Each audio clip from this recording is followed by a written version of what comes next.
Police patience is growing thin here in McPherson Square. The DC police say they have spent more than $1 million monitoring the Occupy DC protest.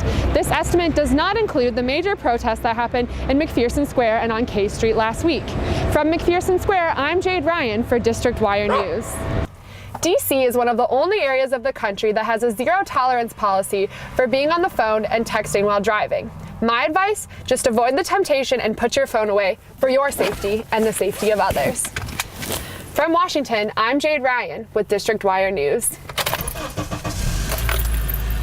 I'm outside the Berkshire apartment buildings where many American University students live. Out-of-state students, like the owners of these cars from New Jersey and Pennsylvania, may have to pay extra to park on residential streets if a DC council bill is passed. For District Wire News, I'm Jade Ryan. I'm here at the National Cathedral, and as you can see, they are still doing damage repair from the August earthquake. The damages are estimated at $25 million, but the cathedral is still scheduled to open on November 12th. I'm Jade Ryan for District Wire News. It's free shot day today here at the Davenport Coffee Lounge. Every Wednesday during finals week at American University, the Davenport Coffee Lounge offers free espresso shots to American University faculty and staff. I'm Jade Ryan for District Wire News. Less than 1 year from today, President Obama will go up against the Republican nominee in the presidential election. In that time, we'll see caucuses and primaries, campaign ads, and plenty of baby kissing. Emily Roseman spoke with professors and students at American University to see how they're preparing for what's to come. I'm Jade Ryan with this weekend's biggest stories from around the globe. 22 people are dead in protests in Egypt as police and army forces clash with protesters. The protesters are fighting against the military-led government. Police are using tear gas, forcing thousands of people to flee from the square. At least 1,700 people were injured over the weekend. The Libyan military says they captured Muammar Gaddafi's son Saturday. Saif al-Islam al-Gaddafi was the last fugitive son of Muammar Gaddafi and was considered his father's successor to the throne. He was taken hostage after a gun battle close to the Libyan-Niger border. He is now in the western city, Zatan. The Arab League is calling for an emergency meeting after Syrian officials opened fire on protesters yesterday. 22 people were killed in the incident.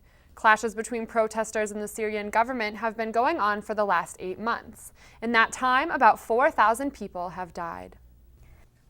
Starting yesterday, Facebook is shutting down certain groups that some find offensive. The crackdown comes in response to a petition saying the groups promote violence against women. Rachel Demita spoke to a member of Women's Initiative to find out more. Jade Ryan has more. Jade? The ad, developed by the American University Communications and Marketing brand team, brings life to the wonk ads familiar to AU students and the DC community. Literally. Something remarkable is happening at American University. Look out! Sorry, there's a lot to know when you're a wonk. The new Wonk TV spot began airing in the Mid-Atlantic yesterday during Meet the Press, Face the Nation, CBS Sunday Morning, The Colbert Report, and The Daily Show. The 30-second spot features a cast and crew of AU students, staff, alumni, and faculty. The ad is meant not only to draw attention to the already existing ads in the DC area, but also to attract potential new students who may tune in to these types of shows. It's not your typical lab coat and beaker kind of spot. We wanted to make sure that we cut through the clutter, that people really took notice of it, but it's also just very well done with high production values, that it catches people's attention, and it's rather unusual. The ad was shot using a state-of-the-art ARRI Alexa camera, an industry standard, and the first scene alone took 250 hours to produce. AU graduate Josh Kaplan helped launch the campaign in fall 2010 and believes the TV spot is making the campaign stronger. I think it really highlights kind of the progress that AU has made, the momentum that it has. That's the message that's really being sent.